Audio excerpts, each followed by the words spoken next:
Hello everyone, this side Anjali Arya और स्वागत है आपका आर्य साइको ब्रेन पर। तो आज की क्लास में हम करने वाले हैं हॉस्टल वार्डन एडमिनिस्ट्रेटिव एप्टीट्यूड की मैराथन क्लास, जिसमें कंप्लीट अपने 6 चैप्टर रहने वाले हैं। साथ में कुछ एक्सपेक्टेड क्वेश्चंस को भी सॉल्व करेंगे।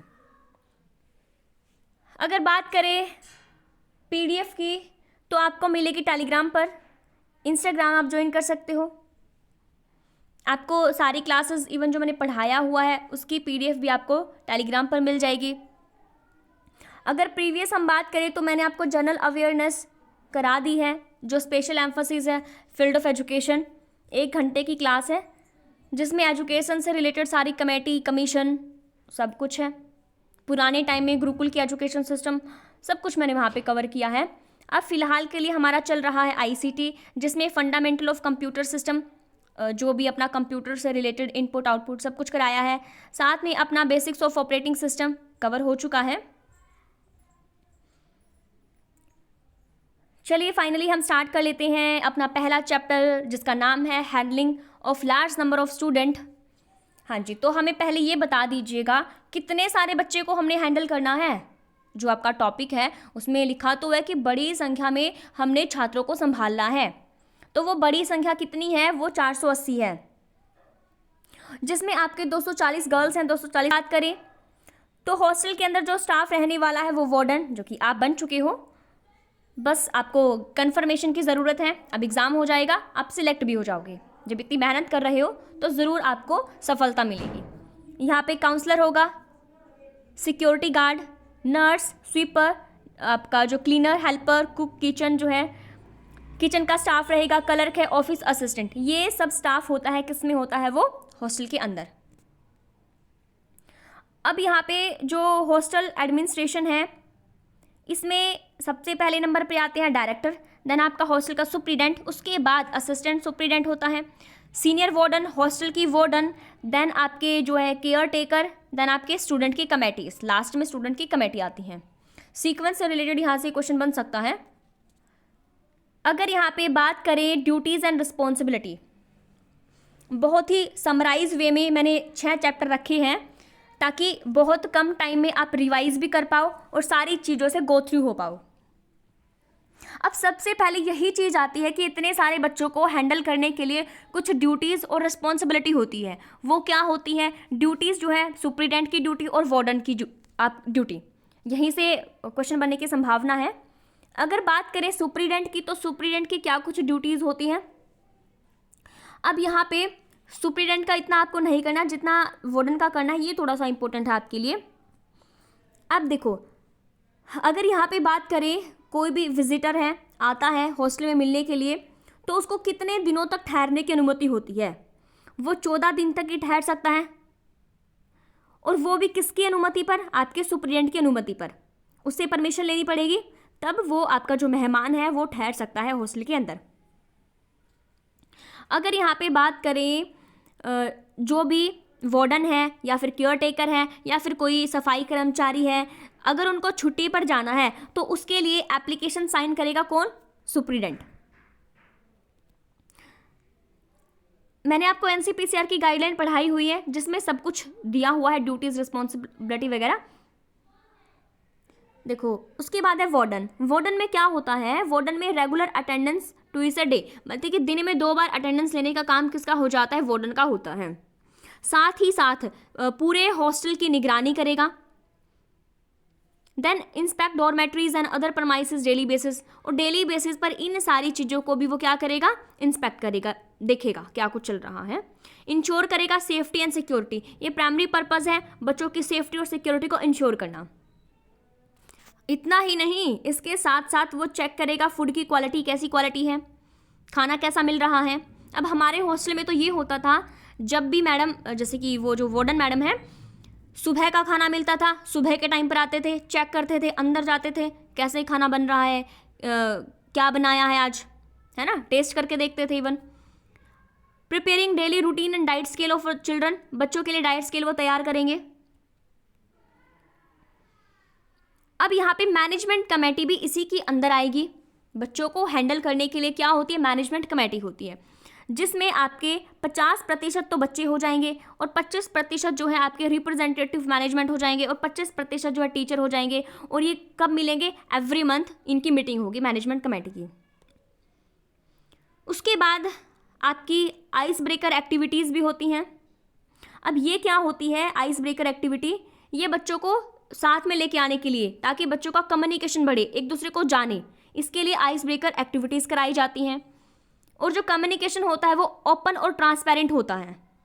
ठीक है, ये क्वेश्चन बन सकता है कि कम्युनिकेशन कैसा होना चाहिए? वो बिल्कुल ओपन और ट्रांसपेरेंट होना चाहिए। उसके साथ साथ क्वेश्चन करने से पहले आपको मैं कराती हूँ कुछ एथिक्स की बात करते हैं जो कि हॉस्टल में होंगे। सबसे पहले तो ये चीज़ आपको इंश्योर करनी है, जो बच्चे होंगे, बच्चों की संख्या जितनी होगी उसके ऊपर डिपेंड करेंगे कि हमने अधिकारी कितने रखने, हमने कर्मचारी कितने रखने हैं। ये सब डिपेंड होगा हॉस्टल में रहने वाले बच्चों की संख्या के ऊपर। अगर बात करें एथिक्स की हॉस्टल के अंदर, तो एथिक्स में सबसे पहले तो यही चीज़ आती है कि हॉस्टल के अंदर बच्चों को अच्छा व्यवहार करना सिखाया जाता है। जो आपके और कर्मचारी हैं, जैसे सफाई कर्मचारी हैं, आपके मैस कर्मचारी हैं, उनके साथ बिहेव कैसे करना है, ये सब तरीके सिखाए जाएंगे। अब मैस में जब बच्चा खाना खाते हैं तो उनको घर जैसा माहौल प्रोवाइड कराना। उसके साथ साथ अगर बात करें यहाँ पे, तो कोई भी बच्चा अगर लड़ाई झगड़ा करता है, धमकी देता है किसी को, है ना, अगर ये सब मामले वार्डन के पास आते हैं तो उचित कार्यवाही कराई जाएगी। अगर यहाँ पे बात करें जैसे कि खिड़की है, दरवाजे हैं, उनको तोड़फोड़ करते हैं बच्चे, तो वो पूर्ण रूप से वर्जित है। अगर ऐसा करता कोई पाया जाता है उसके ऊपर भी कार्रवाई कराई जाएगी। अब यहाँ पर मेरी रूममेट है, मतलब कि थी, तो उसने क्या करा, अपनी फ्रेंड से वो बात कर रही थी, देन उसको गुस्सा आया और उसने खिड़की पर ऐसे ज़ोर से मारा, तो खिड़की थोड़ी सी, कांच की खिड़की सी क्रैक हो गई, टूट गई, उसके हाथ पे भी लगी।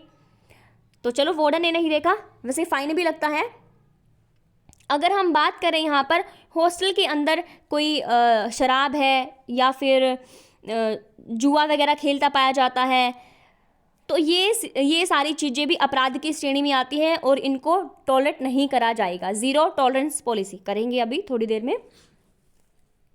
अगर यहाँ पे बात करते हैं किसकी, अगर हॉस्टल के अंदर कोई हथियार लेके रखता है, डंडा लेके रखता है, रोड लेकर रखता है, ये बात कर रहे हैं बॉयज़ के हॉस्टल की, तो गर्ल्स में नहीं मिलेगा, बॉयज़ में ही मिलेंगे सारी चीज़ें। तो ऐसा अगर पाया जाता है तो बच्चे को तुरंत निकाल दिया जाएगा, दंडात्मक अनुशासनात्मक कार्यवाही करी जाएगी, पनिशमेंट दिया जाएगा बच्चे को। अगर हम बात करेंगे, अगर हम देखें हॉस्टल के अंदर, सबसे पहले तो अपनी आइडेंटिटी कार्ड रखनी है बच्चों को, उसको देख कर ही बच्चे को एंटर कराया जाएगा हॉस्टल के अंदर। अब हॉस्टल के अंदर जो रैगिंग होती है वो पूरी तरह से बैन होती है। अब रैगिंग का क्या मतलब होता है ये भी बता दीजिएगा। तो जो रैगिंग होती है वो सीनियर बच्चे जो हैं वो जूनियर बच्चों को करते हैं रैगिंग। अगर इसी के साथ में बुलिंग की बात करें तो बुलिंग इससे थोड़ा सा डिफरेंट होता है। तो बुलिंग में जो है आपके जूनियर सीनियर को कर सकते हैं, सीनियर जूनियर को कर सकते हैं। यहाँ पर आपके जो स्टूडेंट हैं वो टीचर को कर सकते हैं। तो कोई भी किसी को बुली कर सकता है, लड़की लड़की को कर सकती है, लड़का लड़की को कर सकता है, लड़की लड़के को कर सकती है।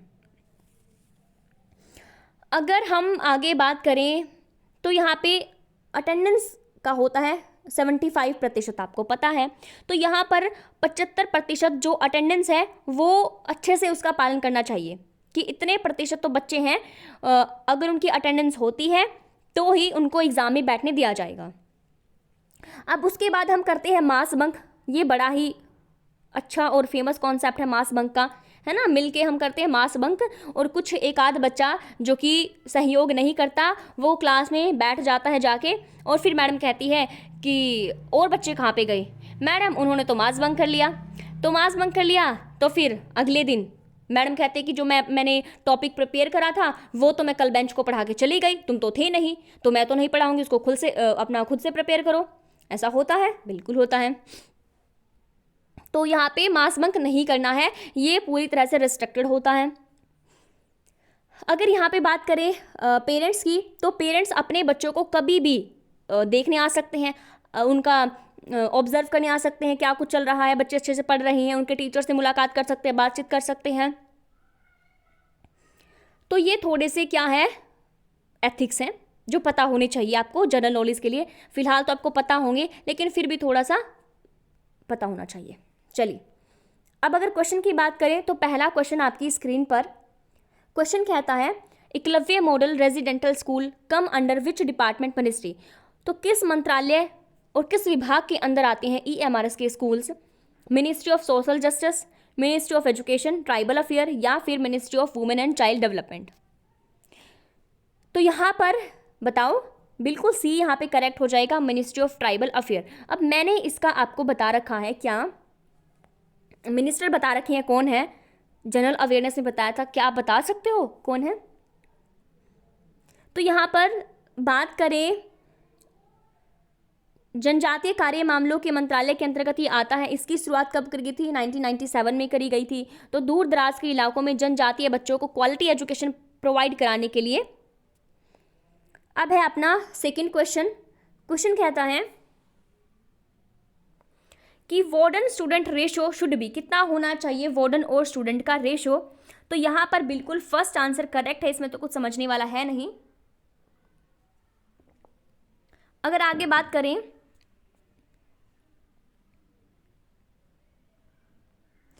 यहां पर कहते हैं सरकार द्वारा जारी दिशा निर्देश के अनुसार स्टैंड अलोन हॉस्टलों में एक अधीक्षक और छात्रों का क्या अनुपात होता है?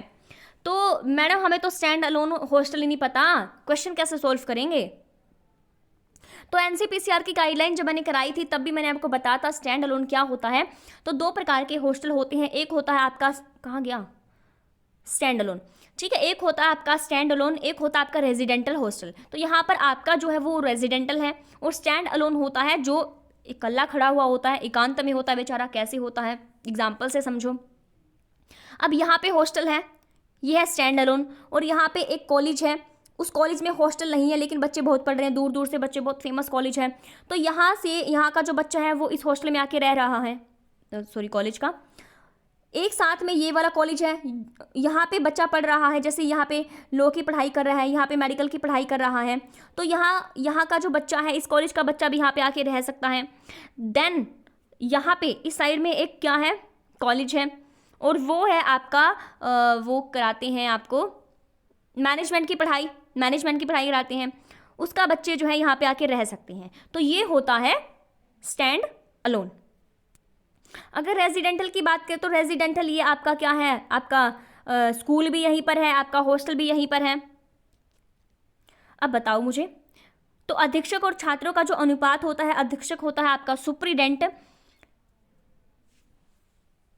ये तो गलत लिखा हुआ है, इंग्लिश में कुछ लिखा हुआ है और हिंदी में कुछ लिखा हुआ है।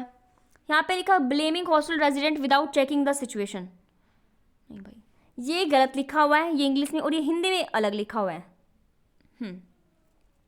तो यहाँ पे सरकार द्वारा जारी दिशा निर्देशों के अनुसार स्टैंड अलोन हॉस्टल में एक अधीक्षक और छात्रों का अनुपात होता है 1 और 100। अब आपका बड़ा ही फेवरेट क्वेश्चन कहता है, और ये मैनेजमेंट कमेटी इंपॉर्टेंट है, करा रखिए प्लीज, कर लेना इसको। तो मैनेजमेंट कमेटी बनती है कैसे? ऑप्शन पढ़ो और फटाफट से आंसर दो, मैं नहीं पढ़ने वाली, बताओ। तो यहाँ पर देखो 50% स्टूडेंट रिप्रेजेंटेटिव, 25% आपके मैनेजमेंट के रिप्रेजेंटेटिव होंगे और 25% आपके टीचर होंगे। ये बात थी या नहीं थी? बिल्कुल मैडम यही बात थी, तो ए यहाँ पे करेक्ट हो जाएगा।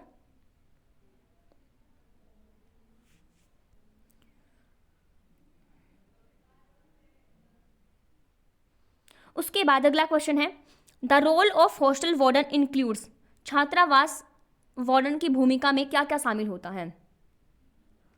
तो यहाँ पे teaching academic subject to the student, या फिर कह रहे हैं कि इंस्पेक्शन करनी है regular.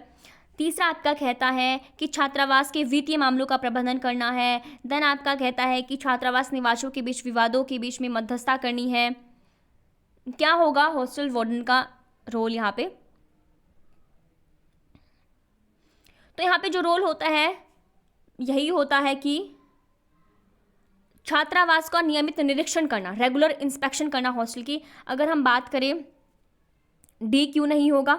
Attribute dispute between hostel resident, छात्रावास निवासियों के बीच विवादों के में मध्यस्थता करना, ये भी होता है, हॉस्टल वार्डन का रोल है ये भी, और ये भी रोल है।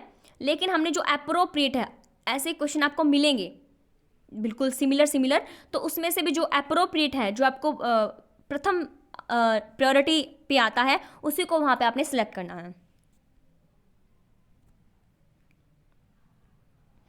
अब यहाँ पे कहता है question, which of the following not included in the zero tolerance policy of the hostel, छात्रावासों की शून्य सहनशीलता नीति में क्या शामिल नहीं है? आपका हैरेसमेंट करना है, सेक्सुअल हैरेसमेंट, असॉल्ट है, ड्रग अब्यूज़ है, या फिर आपकी मोरल्स और एथिक्स है। अरे तो बड़ा ही इजी क्वेश्चन है, हमें तो आता था। हाँ जी, तो यहाँ पे डी बिल्कुल करेक्ट हो जाएगा। ये मोरल और एथिक्स इसमें शामिल नहीं होते हैं जीरो टॉलरेंस में। आपका हैरेसमेंट है और आपका सेक्सुअल हैरेसमेंट और असॉल्ट है या फिर ड्रग अब्यूज़ है, ये सभी होती हैं। और मैं आपको पढ़ाने वाली हूँ अभी इसी क्लास में जो जीरो टॉलरेंस पॉलिसी है उसके टॉपिक क्या क्या होते हैं, किन किन चीज़ों को कवर करता है जीरो टॉलरेंस पॉलिसी। तो जीरो टॉलरेंस जैसे कि नाम में ही समझ आ रहा है कि हम सहन नहीं करेंगे अगर कुछ भी होता है तो हॉस्टल के अंदर। तो यहाँ पे देखो, इसको पढ़ लेते हैं एक बार। तो जो जीरो टॉलरेंस पॉलिसी है उसमें किसी संगठन या संस्था द्वारा विशिष्ट प्रकार के कदाचार या व्यवहार को शामिल किया जाता है।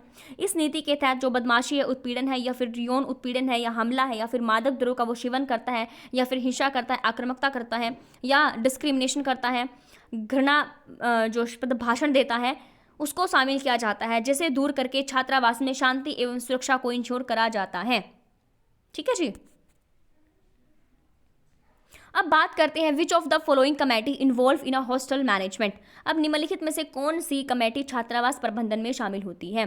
चिल्ड्रन कमेटी है, एडवाइजरी कमेटी है, या फिर टीचर कमेटी है, या फिर स्टूडेंट यूनियन कमेटी है। तो यहाँ पे हॉस्टल के मैनेजमेंट में जो कमेटी शामिल होती है वो अपनी एडवाइजरी कमेटी होती है। कौन सी? Advisory committee. अब इसके साथ साथ ये तो ठीक है एडवाइजरी कमेटी, लेकिन चिल्ड्रन कमेटी भी होती है, teacher committee, student union committee. पढ़ लेते हैं इसको।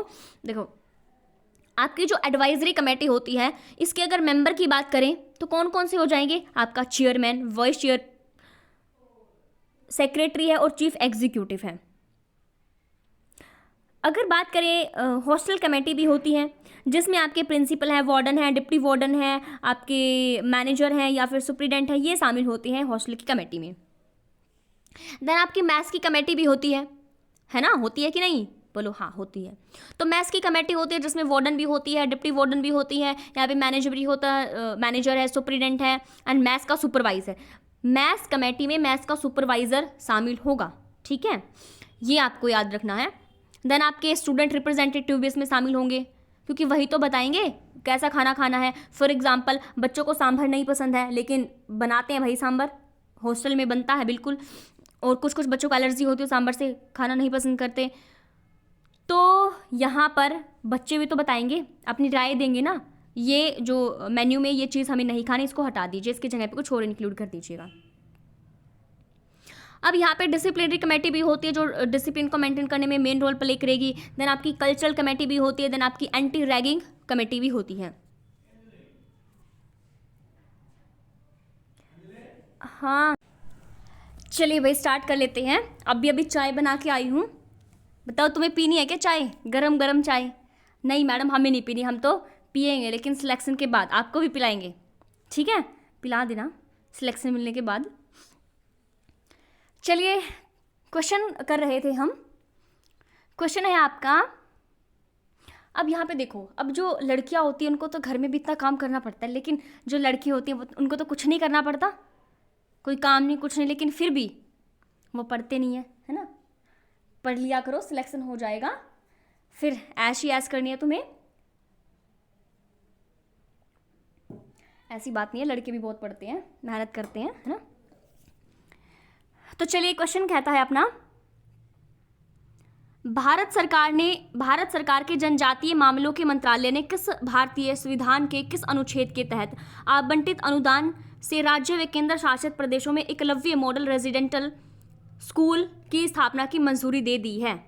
तो कहने का मतलब सिंपल, आपको आर्टिकल बताना है, बता दीजिए यहाँ पे। आर्टिकल 332, 275, 266 और आर्टिकल 46। बताओ फटाफट से क्या रहेगा। आर्टिकल 275 ए में कहा, एक में कहा गया है इसके बारे में। उसके बाद अगर बात करें किसकी बात करेंगे, क्वेश्चन की ही बात करेंगे। क्वेश्चन आपका कहता है कि which of the following work is assigned to administrative warden. निम्नलिखित में से कौन सा कार्य प्रशासनिक वार्डन का है।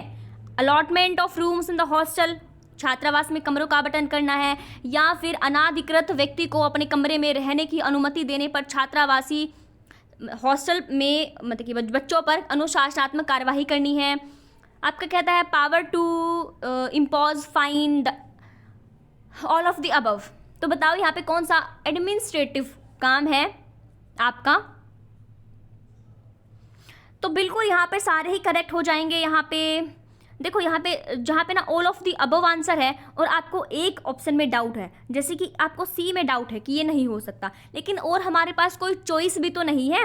आपको लग रहा है ये भी ठीक है, ये भी ठीक है, लेकिन सी में मेरे को लग रहा है डाउट है, फिर भी ऑल ऑफ द अबव है तो वहाँ पे टिक कर दो, क्योंकि आपके अकॉर्डिंग दो तो बिल्कुल एब्सोल्युटली करेक्ट है। तो तीसरा भी कहीं ना कहीं से जुगाड़ लगा के ठीक हो जाएगा अपने आप।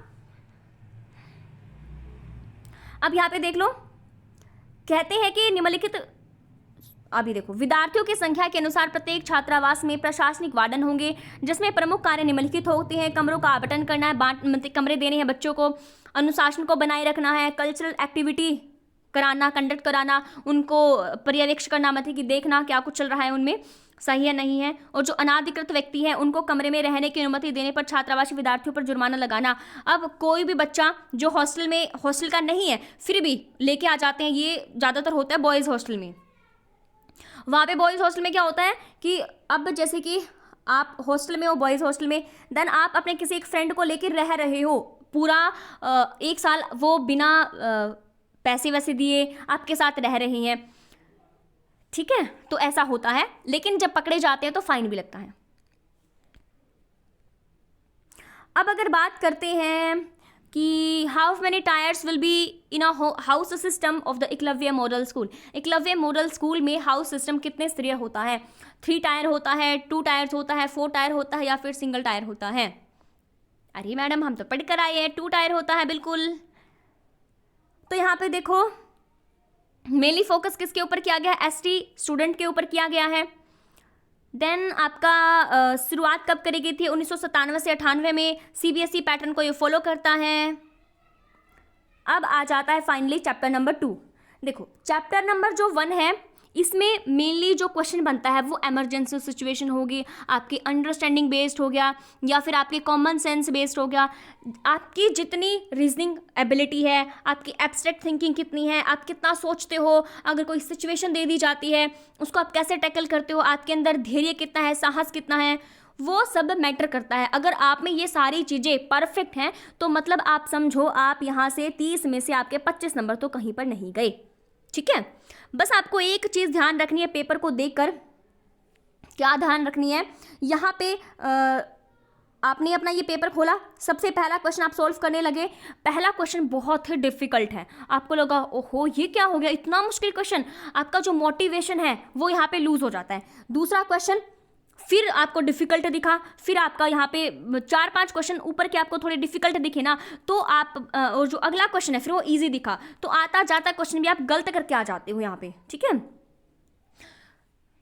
और क्वेश्चन में ऐसा ही होता है, एग्जामिनर सबसे पहले आपको डिफिकल्ट देता है जिसको देख के आपके पसीने छूट जाते हैं, देन आपको इजी इजी क्वेश्चन देते हैं, फिर जब आपने पहले वो मुश्किल क्वेश्चन देख लिए तो आता जाता क्वेश्चन आप वहाँ पे गलत करके आ जाते हो।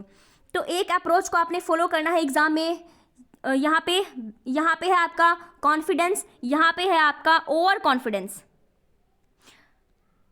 देखो यहाँ पे ओवर कॉन्फिडेंस है, यहाँ पे अंडर कॉन्फिडेंस है, और यहाँ पे बीच में है आपका कॉन्फिडेंस। तो आपको इस बीच में बैठना, आपको ना तो आपको अंडर कॉन्फिडेंट होना है, ना आपको ओवर कॉन्फिडेंट होना है। ओवर कॉन्फिडेंट हुए तब भी मारे जाओगे, अंडर कॉन्फिडेंट हुए तब भी मारे जाओगे।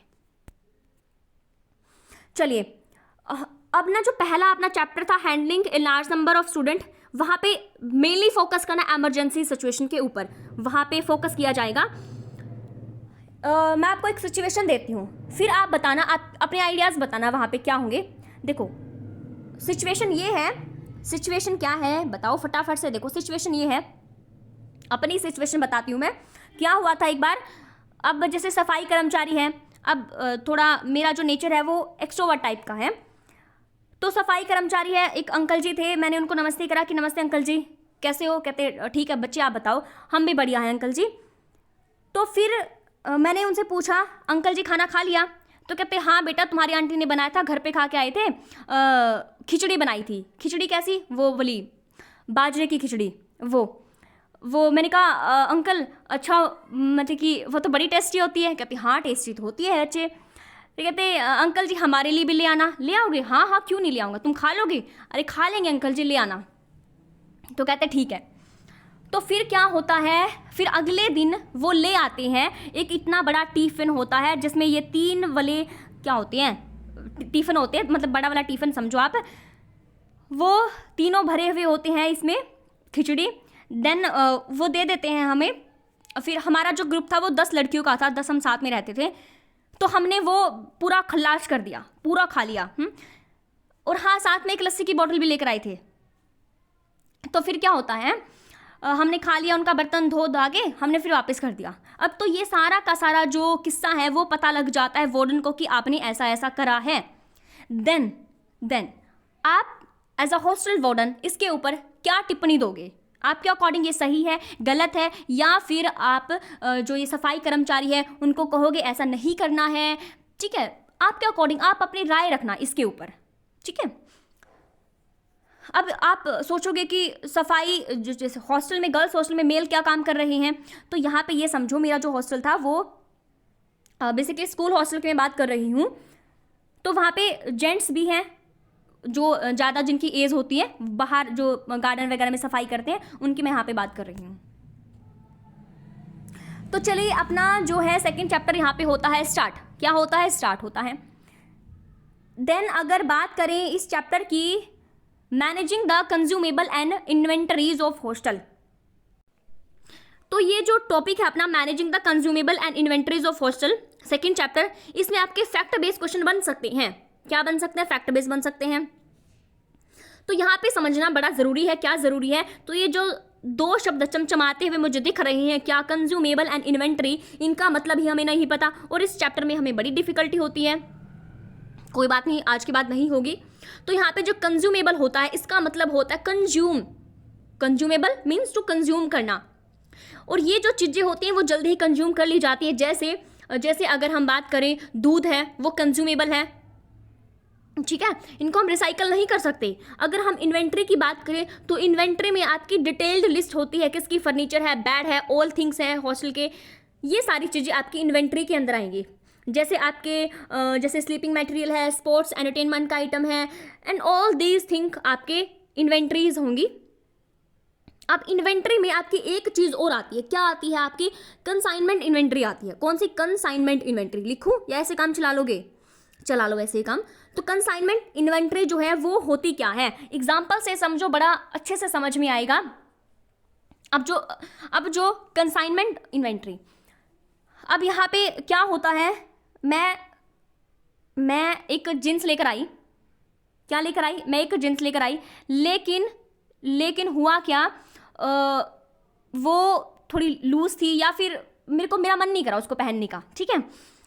अब मैं फिर जाती हूँ कहाँ पे? मार्केट में जाती हूँ। देन मार्केट में जाने के बाद मैंने कहा देखो वो बात है, जैसे ये बात है 2 साल पहले की जब मैं लेकर आई थी। अब पहने मतलब कि एक बार नहीं पहनी, लेकिन अच्छी नहीं लग रही, जो भी मतलब है, जो भी मामला है समझो आप। मैं मार्केट में जाती हूँ, इस वाली जीन्स को लेकर जाती हूँ और मैं उनको कहती हूँ कि भैया आप ना इस जीन्स को चेंज कर दो। कहती ऐसे तो नहीं होगा। मैंने कहा आपकी तो कपड़ों की दुकान है। क्या है? आपकी तो कपड़ों की दुकान है, यहाँ से तो हो जाएगा। क्या हो जाएगा? आप किसी को दे देना जिसको ये पसंद हो, उसको दे देना, बेच देना, कहने का मतलब। कहता ठीक है आप इसको रख जाओ, अगर ये बिकती है तो हम आपको पैसे दे देंगे। क्या है? अगर ये बिकती है तो हम आपको पैसे दे देंगे। ये होता है आपका कंसाइनमेंट इन्वेंट्री, ठीक है।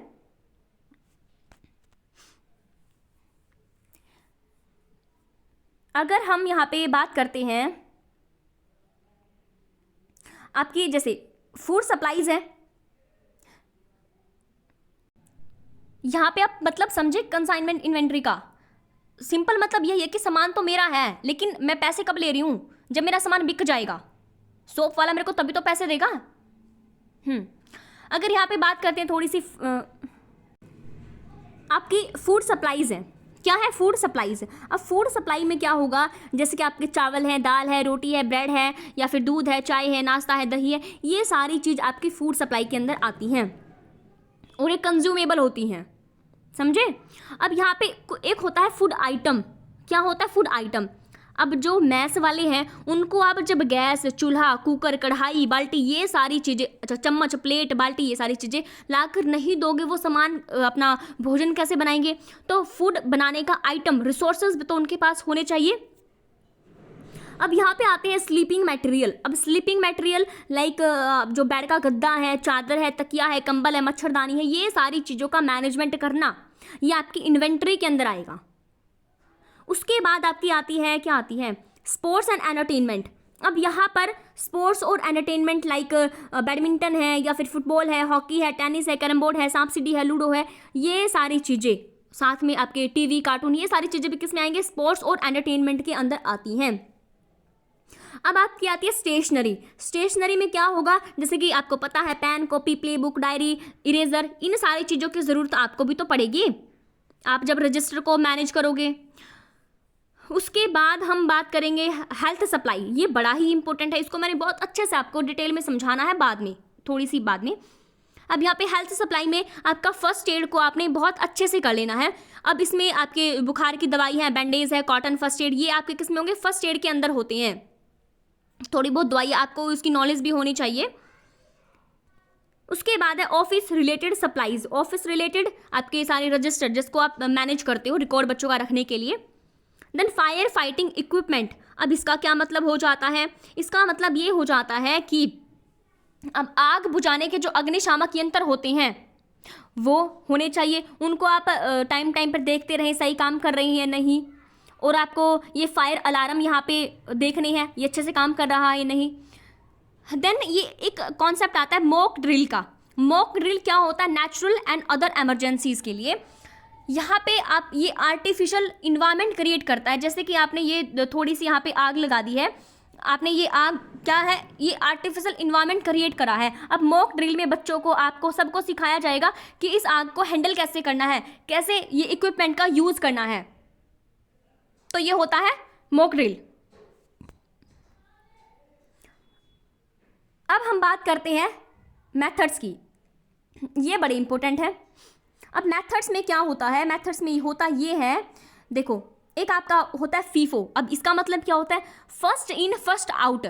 जो पहले आया वही पहले जाएगा, जो फर्स्ट सबसे पहले जिसको लेकर आए हैं सबसे पहले वही जाएगा। फॉर एग्जाम्पल इसमें आपकी कंज्यूमेबल आइटम आती है, लाइक दूध है, ठीक है, आपकी मेडिसिन है। अब मेडिसिन की भी तो एक्सपायरी डेट होती है, वो जो पहले आई उसी वही जाएगी।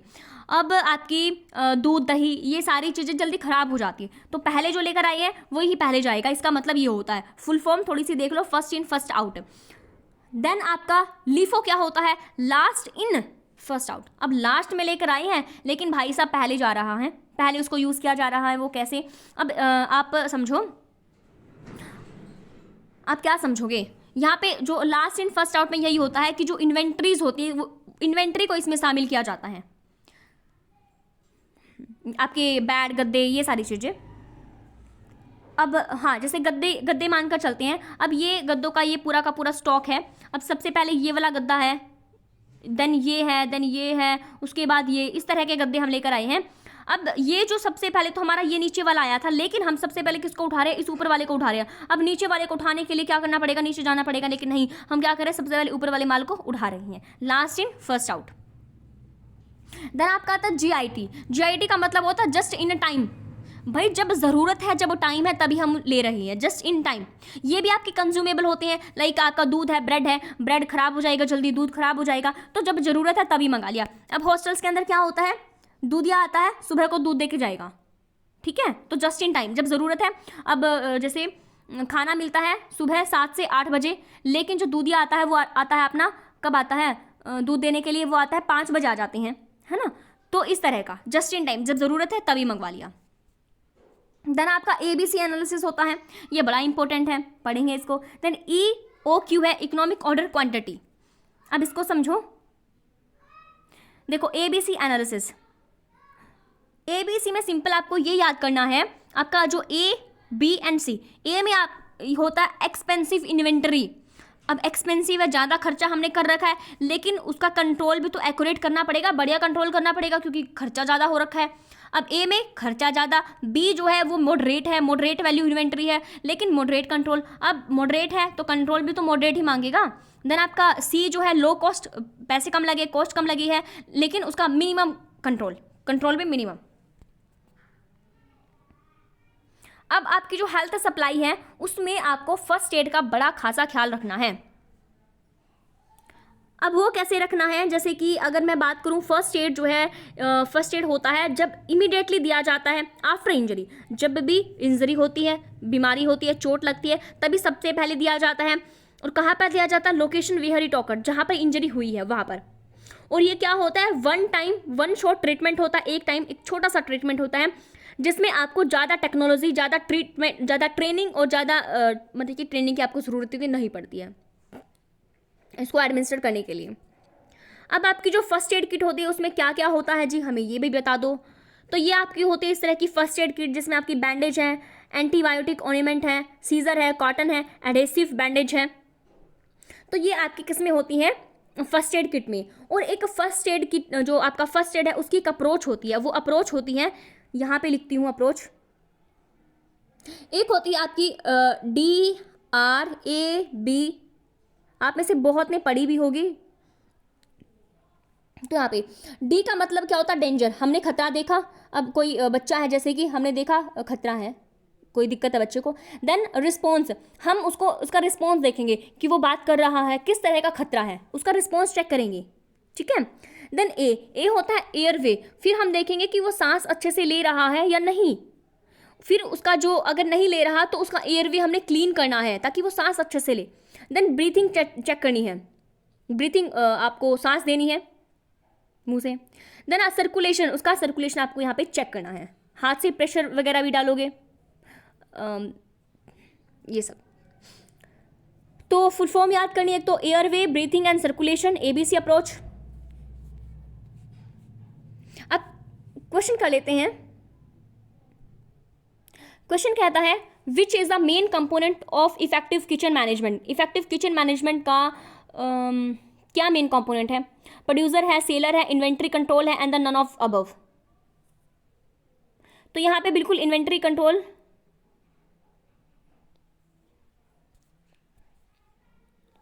देन आपका दूसरा क्वेश्चन है, क्वेश्चन कहता है निम्नलिखित में से कौन सा एक भोजन की भंडारण स्थिरता को प्रभावित करता है? स्टोरेज स्टेबिलिटी को। Type of used raw material, quantity of used raw material, methods of packaging and effectiveness, या ऑल ऑफ द अबव। तो बिल्कुल यहाँ पे सरकारी ऑप्शन करेक्ट हो जाएगा, ये सारे के सारे जो है इफेक्ट करते हैं स्टेबिलिटी ऑफ फूड। देन आपका जो है ABC एनालिसिस के तहत किस इन्वेंट्री में वर्गीकरण में मूल्य, उच्च मूल्य वाली, किस इन्वेंट्री के अंदर हाई वैल्यू आइटम रखे जाते हैं? तो हमने पढ़ा है हाई वैल्यू अपनी एक कैटेगरी में होंगे, B में आपके मॉडरेट होंगे, C में आपके लो वैल्यू के होंगे।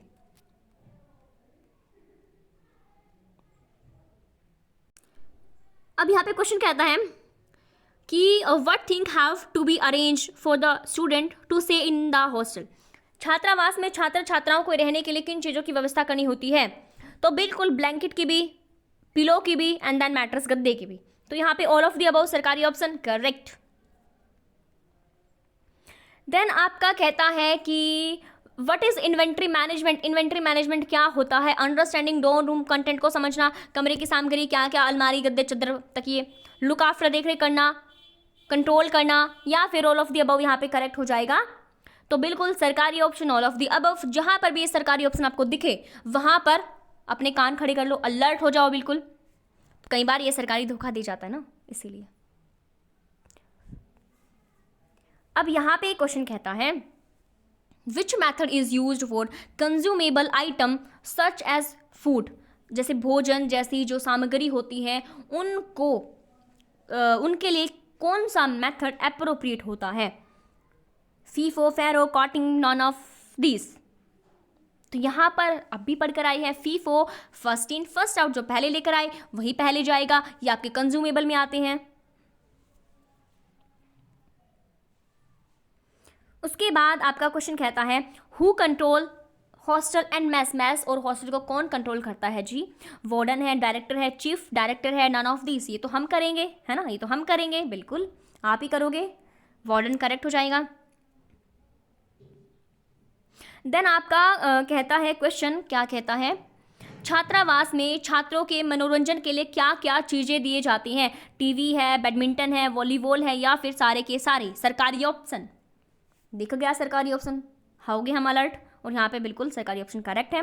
टीवी भी होगा, बैडमिंटन भी होगा, वॉलीबॉल भी होगा, आपका हॉस्टल के अंदर एक स्पोर्ट्स रूम होता है, देन आपका और क्या होता है, स्पोर्ट्स रूम होता है, आपका एक कॉमन रूम होता है, common room, reading room, sports room नहीं होता, सॉरी, यहाँ पे रीडिंग रूम और कॉमन रूम, लेकिन हमारे हॉस्टल में स्पोर्ट्स रूम था। अगर हम बात करें किसकी करेंगे अगले क्वेश्चन की, which consumable good are provided to student in the hostel. छात्रावास में छात्रों को कौन कौन सी उपभोग्य सामग्री यहाँ पे उपलब्ध कराई जाती है? यहाँ पे देखो एलिमिनेशन टेक्निक यहाँ पे यूज करनी पड़ेगी, तो इस ऑप्शन में आपको दिया गया है इन्वेटर, गलत हो जाएगा। इसमें आपको साइकिल दी गई है, गलत हो जाएगा। यहाँ पे आपको एसी दिया गया है, गलत हो जाएगा। तो यहाँ पे ए बचता है, bed, table, chair, book shelf, बिल्कुल करेक्ट हो जाएगा। अब थर्ड स्टार्ट करने से पहले इसमें थोड़ी सी बात कर लेते हैं। देखो आपका इन्वेंट्री मैनेजमेंट, इन्वेंट्री जो है मैनेज करने के लिए कुछ तो होगा, कोई तो होंगे बिल्कुल होंगे। यहाँ पे आपका ऑफिस का असिस्टेंट होता है, ऑफिस असिस्टेंट जो कि क्या करेगा, जो कि आपके एडमिशन प्रोसेस के दौरान वार्डन की हेल्प करेगा। कौन? Office assistant. देन आपका सेकंड नंबर पे होता है जो ऑफिस असिस्टेंट क्या करेगा, साथ में जो रिकॉर्ड वैकेंट रूम होंगे, खाली कमरे होंगे जो बच्चे छोड़ के चले गए हैं, उनके रिकॉर्ड को मैनेज कौन करेगा? ऑफिस का असिस्टेंट ही करेगा। देन आपका एक होता है सुपरवाइज़र क्या करेगा? ये आपके हॉस्टल के रूम की लिस्ट को प्रिपेयर करेगा। देन एक होता है आपका केयर टेकर क्या करेगा? फिजिकल वेरिफिकेशन करेगा, हर हफ्ते करेगा। किसका करेगा? फर्नीचर्स का करेगा। देन एक होता है आपका डाइटिशियन जो कि डाइट चार्ट आपका प्रिपेयर करेगा। उसके बाद यहाँ पे आपको करना क्या होता है? यहाँ पे करना आपको ये होता है रेगुलर ऑडिट करना होता है। क्या करोगे आप? रेगुलर ऑडिट करोगे। इस ऑडिट में क्या करोगे? ये देखोगे सब कुछ सही चल रहा है, जांच पड़ताल करोगे सामान की, चोरी वोरी तो नहीं हुआ, डेटा जो बताया गया वही है कि नहीं है। देन आप क्या करोगे? एक्सेस को कंट्रोल करोगे। यहाँ पे जो पहुँच है ना वो सबकी सुनिश्चित नहीं कराओगे जहाँ पे आपने सामान रखा है, जो कि अधिकृत व्यक्ति हैं, जिनको अधिकार है, जो सही मतलब कि जैसे कि मैस का है, मैस में जो सामान रखा है। अब यहाँ पे वार्डन जा सकते हैं, या फिर हम बच्चे तो सामान उठा के, जैसे कि प्याज है, टमाटर है, ये हम तो उठा के नहीं लेके आएंगे। एक्सेस कंट्रोल करना है, सभी बच्चों की पहुँच वहाँ पे ना हो। जो अधिकृत व्यक्ति हैं जिनको ज़रूरत है उन्हीं तक ही लिमिटेड रखना है। देन आपका वेंडर के साथ कैसा कनेक्शन है वो भी यहाँ पे इंश्योर करना है। वेंडर मैनेजमेंट, सामान आप देखो यहाँ पे क्या होगा, जैसे आप जाते हो बार्गेनिंग करते हो, आप दुकान पे जाते हो, आप कहते हो 150 रुपये किलो टमाटर, दुकानदार ने बोला, आप कहोगे ओहो 150 रुपये, ऐसा कैसे हो गया, ऐसा तो नहीं होना चाहिए था। कल की बात बता रही हूँ, कल मैंने लिए थे अपने कितने भाई 30 रुपये किलो टमाटर, लेकिन आज आपने क्या कर दिया, सीधा 5 गुना बढ़ा दिए। ऐसा तो नहीं चलेगा, हम तो नहीं लेंगे। ऐसा चले वहाँ पे बार्गेनिंग करना स्टार्ट कर दो। तो यहाँ पे ये तो फॉर एग्जांपल है, ठीक है, आपके थोड़ा सा एंटरटेनमेंट के लिए। लेकिन यहाँ पे जो वेंडर है जिसके साथ आप सामान ले रहे हो, जैसे उसके साथ मैनेजमेंट आपका अच्छा होना चाहिए। उसके बाद आपको जो बजट है उसको भी तो मैनेज करना है, जो बजट आता है। यहाँ पे बेकायदा एक रजिस्टर आपको मेंटेन करना होता है, इसमें रसीदें वगैरह होती है, सभी चीज़ उसमें लिखित में होगा। देन थर्ड चैप्टर अपना ensuring safety and segregation, safety and security of children, ensure safety and security of children. अब ये बड़ा इंपॉर्टेंट है, इसमें जो दो शब्द हैं हमें तो इसी का मतलब नहीं पता, यही बता दीजिएगा सबसे पहले। तो जो सेफ्टी होती है वो आपको करनी होती है नेचुरल हैजार्ड से, इमरजेंसी सिचुएशन, नेचुरल हैजार्ड, बाढ़, तूफान, आंधी, ठीक है, जो अपने नेचुरल डिजास्टर हो जाते हैं उनसे आपको सेफ्टी करनी होती है। ये एक्सीडेंटल है या फिर जो भी चीज़ें होती हैं जो आपके बस की बात नहीं है। देन आपको सिक्योरिटी करनी होती है लोगों से, चोरी होगी, डकैती होगी, है ना, आप हिंसा फैला रहे हो, तो ये सारी चीज़ें सिक्योरिटी के अंदर आती हैं। अगर हम यहाँ पे बात करते हैं सेफ्टी एंड सिक्योरिटी के अंदर, यहाँ पे सेफ्टी मेजर्स अपनाए जाते हैं, सर्विलेंस, यहाँ पे कैमरे रखते हैं। देन आपका health safety committee, health safety की कमेटी, यहाँ पे फर्स्ट एड को अपने ध्यान रखना है। सिक्योरिटी, यहाँ पे सिक्योरिटी गार्ड होंगे जो देखेंगे। यहाँ पे आइडेंटिटी कार्ड के बिना आपको क्या नहीं मिलेगी, एंट्री नहीं मिलेगी हॉस्टल के अंदर। देन आपकी सेफ्टी बसेज होंगी जो आपको हॉस्टल से लेकर कहाँ तक, आपके स्कूल तक पहुँचाएंगी, स्कूल से यहाँ पे लेके आएंगी।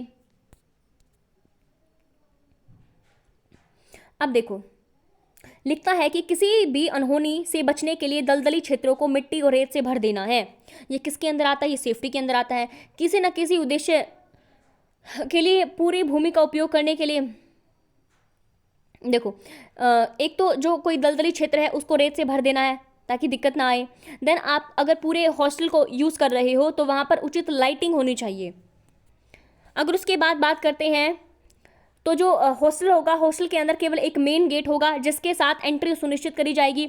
गेट के पास एक रजिस्टर होगा जहां पर जितने भी बाहरी लोग होते हैं, विजिटर होते हैं, जो आने वाले होते हैं, उनकी वहां पे एंट्री करी जाती है। जो बाहर जाते हैं उनकी एंट्री करी जाती है। और जो बाहर से बच्चे आते हैं उनको क्या दिखाना पड़ेगा, उनको आइडेंटिटी कार्ड दिखाना पड़ेगा जो हॉस्टल यहाँ पे जो वार्डन ने उनको दिया है, जिसमें उसका फोटो लगा हुआ होता है, उसका कोर्स लिखा होता है। तो ये सारे के सारे होते हैं यहाँ पे। अगर हम बात करते हैं बच्चों को ले जाने के लिए क्या होता है, क्या हो रहा है ये कि बच्चों को ले जाने के लिए जो व्यक्ति आता है उसको अधिकार होना चाहिए। कैसा अधिकृत व्यक्ति होगा जिसकी फ़ोटो के साथ उसका डिस्क्रिप्शन। यहाँ पे जब आप हॉस्टल के अंदर फॉर्म फिल करते हो तो आपको एक फॉर्म फिल करना पड़ता है जिसमें विजिटर की लिस्ट होती है कि कौन कौन आपसे मिलने के लिए आ सकते हैं, कौन कौन आपको लेके जा सकते हैं। वहाँ पे उसका एक फ़ोटो होता है, उसके बारे में डिस्क्रिप्शन होता है, आपके पापा हैं, मम्मी है, आपके भाई हैं, क्या रिश्ता क्या है, उनका phone number, all these thing होती हैं इसके अंदर। अधिकृत व्यक्ति की फ़ोटो के साथ उसका डिस्क्रिप्शन होगा तो वो ही अपने बच्चों को लेके जा सकते हैं, प्रॉपर सिग्नेचर कराए जाएंगे। उसके बाद कहते हैं कि माता पिता व्यक्तियों या बच्चों को बार बार ना मिलने देना। यहाँ पे माता पिता क्या होता है, भाई मन नहीं लगता, छोटे बच्चे हैं, आ जाते हैं हर संडे को, हर सैटरडे को, वीकेंड में आ जाते हैं, हफ्ते में 2-3 बार आ जाते हैं। तो ऐसा नहीं करना है, बच्चे का मन नहीं लगेगा। बच्चों को बार बार ना मिलने देना पेरेंट्स से। यहाँ पर प्रत्येक महीने का केवल एक पहला रविवार ही निर्धारित कर दो मिलने के लिए। लेकिन वैसे अगर आपको देख रेख करनी है बच्चों की क्या चल रहा है, वैसे ऐसे आ सकते हो। लेकिन ये गाइडलाइन के अंदर बताया गया है कि आपका पहला रविवार जो है किसका, महीने का, उसको निर्धारित करना है। देन अगर मैं बात करते हैं बच्चों के बारे में जानकारी देने के लिए जो हाउस मास्टर होंगे, जो कि आपका वार्डन होगा, और शिक्षक होंगे, उसके माता पिता की व्यक्तिगत बैठकें आयोजित करना। यहाँ पे देखो मीटिंग होगी जिसमें आपका वार्डन होगा, जिसमें आपके टीचर होंगे, जिसमें बच्चों के पेरेंट्स होंगे। किसके बारे में बात करेंगे, बच्चों के बारे में बात करेंगे। हॉस्टल वार्डन बताएगा कि हॉस्टल के अंदर उसका बिहेवियर कैसा है, टीचर बताएंगे स्कूल में उसका परफॉर्मेंस कैसी है, घटती जा रही है, बढ़ती जा रही है, क्या कुछ चल रहा है। उसके बाद ये बड़ा ही इंपॉर्टेंट कॉन्सेप्ट है। कॉन्सेप्ट ये कहता है कि हॉस्टल के अंदर जो कि आपके कुत्ते हैं, सुअर हैं, जानवर हैं, उनकी जो एक्टिविटी होती है, कहने का मतलब उनकी एंट्री को बिल्कुल रिस्ट्रिक्टेड करना है, वो नहीं प्रवेश कर सकते। कई बार होता है कि हम अपने घर पे पालते हैं जैसे कुत्ते हैं या फिर बिल्ली हैं या फिर जो भी है, तो उनसे इतना ज़्यादा लगाव हो जाता है, उनको हम चाहते हैं कि बच्चों से मिलवा लाए, लेकिन ये पॉसिबल नहीं है हॉस्टल के अंदर। ऐसे दूसरे बच्चों को नुकसान पहुँच सकता है अकॉर्डिंग टू गाइडलाइन।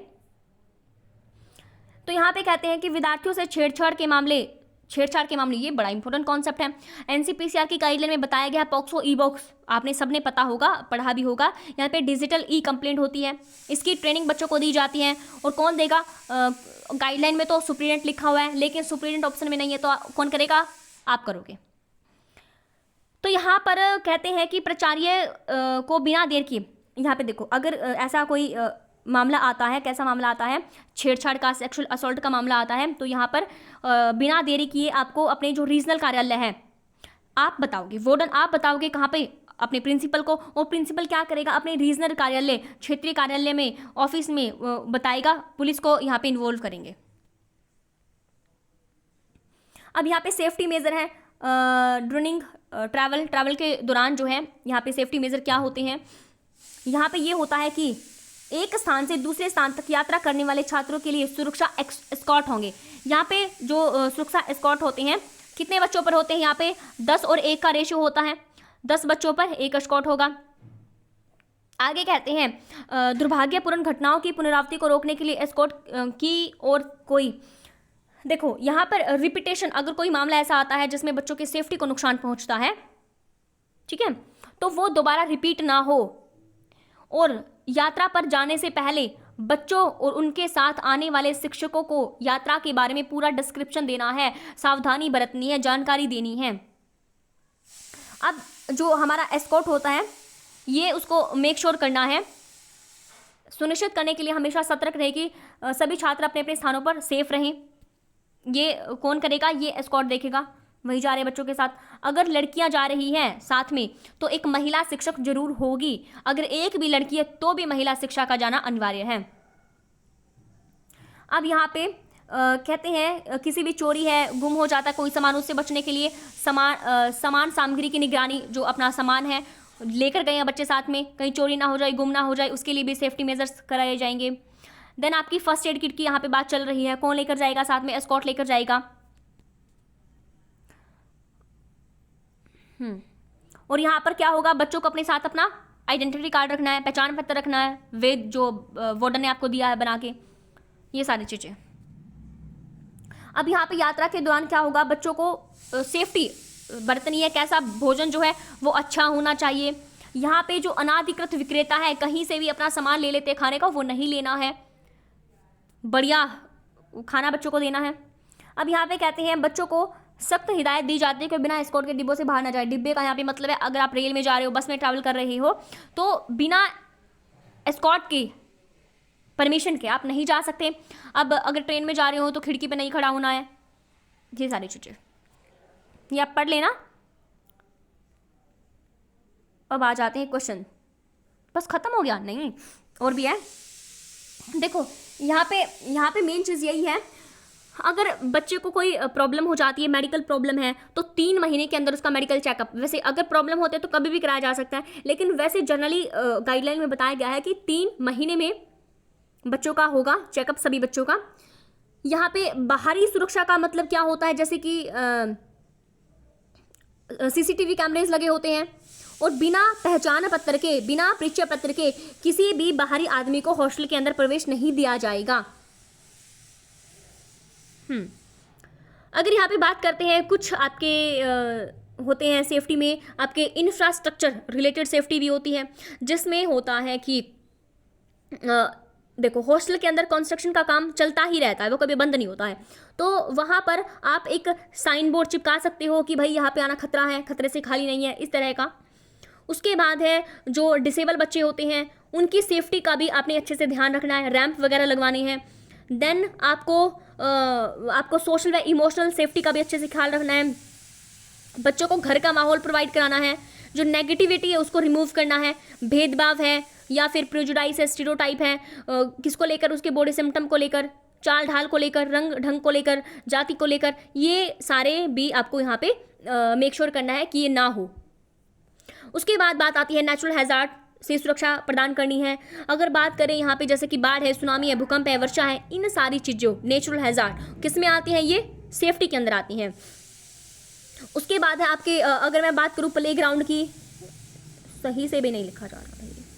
उसके बाद अगर प्लेग्राउंड की बात करूँ तो प्लेग्राउंड में आपके झूलों पर आपने क्या करना है, जैसे कि आपने प्रॉपर ऑयलिंग वगैरह लगानी है, मेक श्योर करना है कि वहाँ पर पत्थर कंकड़ रेत ना हो, ठीक है, पत्थर कंकड़ ना हो, आपको रेत वहाँ पे रखना है ताकि अगर बच्चे वहाँ पे गिर भी जाएं तो उनको चोट ना लगे। देन बच्चों को प्रोटेक्ट करना है सेक्सुअल अब्यूज से। उसके बाद बच्चों को सिखाना भी है गुड टच क्या होता है, बैड टच क्या होता है। एनसीपीसीआर की गाइडलाइंस बताती है अगर ट्रॉमा हो जाता है, फिजिकल है या मेंटल है, उसे कैसे निकलना है, ये सारी चीज़ें। आग लग जाती है तो कैसे करना है, आपको सिखाया भी जाता है, mock drill training. Anti bullying policies भी यहाँ पे होती हैं, वो हम बाद में पढ़ेंगे। अब कर लेते हैं फटाफट से क्वेश्चन। क्वेश्चन आपका कहता है what are the prohibited item in the hostel. छात्रावास में कौन कौन सी वस्तुएं प्रतिबंधित हैं? अरे बिल्कुल, यहाँ पे शराब भी है, तंबाकू है, मांसाहारी भोजन, ऑल ऑफ द अबव। तो बताओ भाई यहाँ पे क्या करेक्ट है? यहाँ पे हम मेक श्योर है कि भाई शराब और तंबाकू तो बिल्कुल यहाँ पे बैन है। अब ये तीसरा बेचारा आ जाता है भेड़ जाल में, इसको भी कर देते करेक्ट, एंड सरकारी option is the right.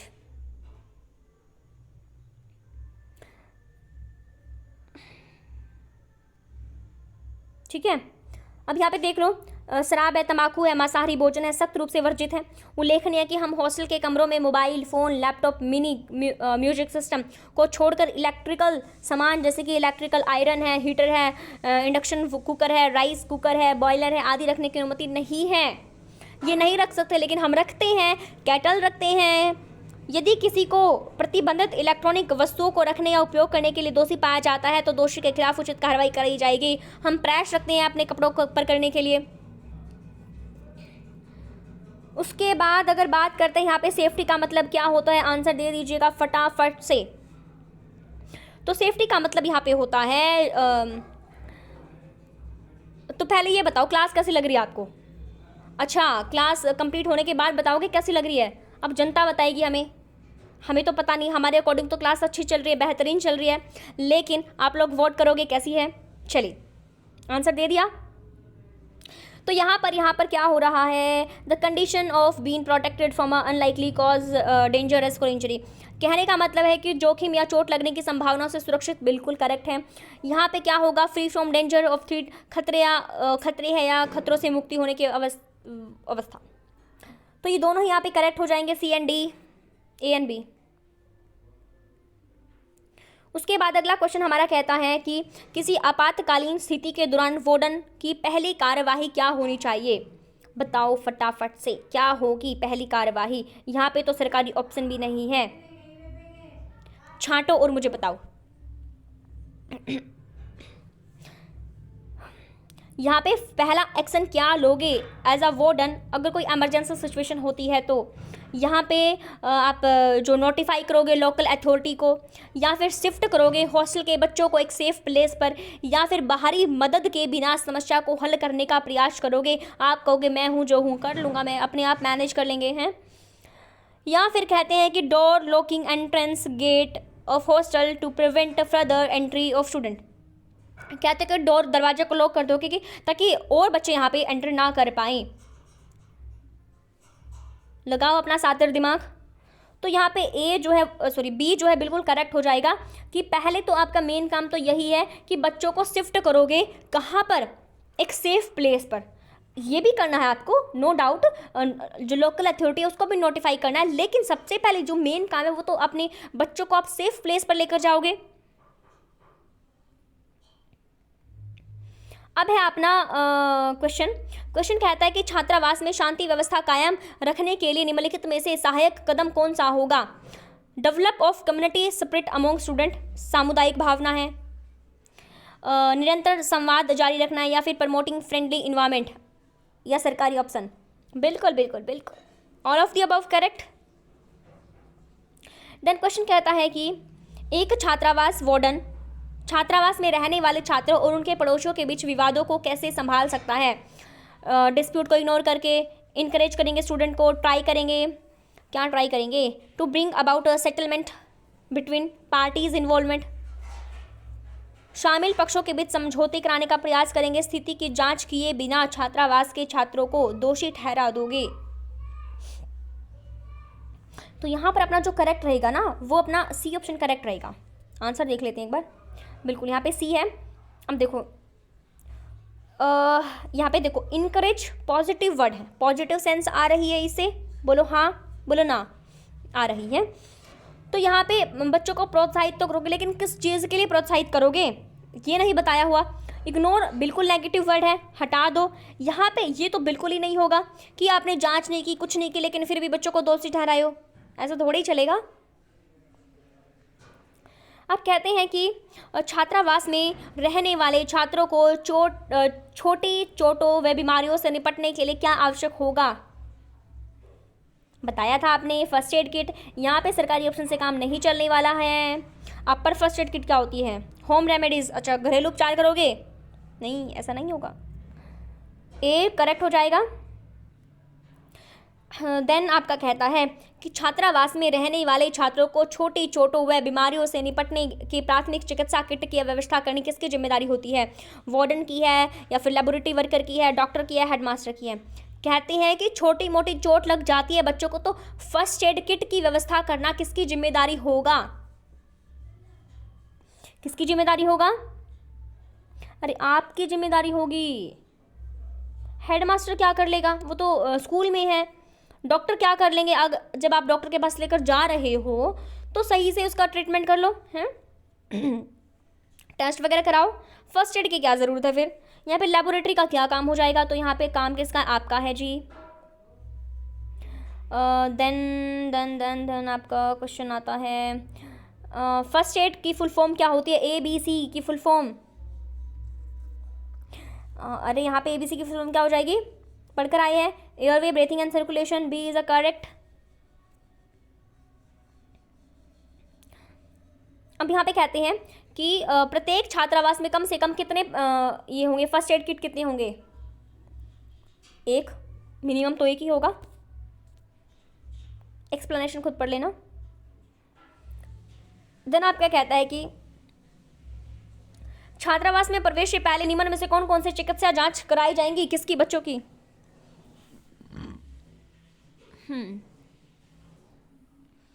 CBC, HIV, hepatitis B and C, या फिर सरकारी ऑप्शन?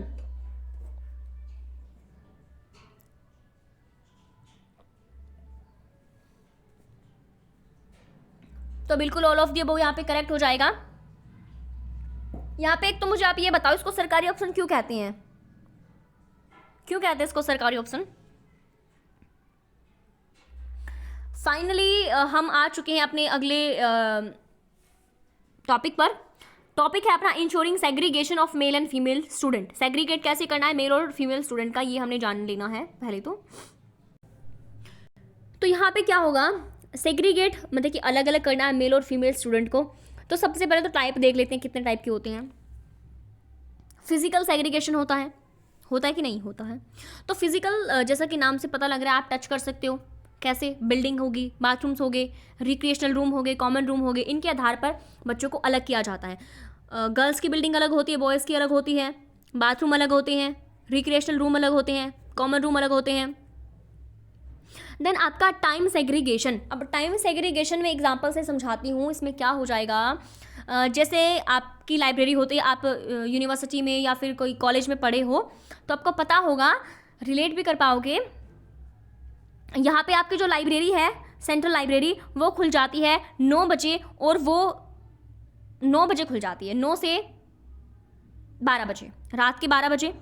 अब यहाँ पर जो गर्ल्स का टाइम होता है हॉस्टल के बंद होने का, वो होता है 8 बजे। अब यहाँ पर लाइब्रेरी में लड़कियाँ सिर्फ कितने टाइम तक रह सकती हैं? सिर्फ 7 बजे तक रह सकती हैं, ये रूल बना हुआ है, ठीक है। यहाँ पे जैसे कि 9 बजे आ सकती हैं, 7 बजे तक उन्हें लाइब्रेरी से चला जाना है, ठीक है।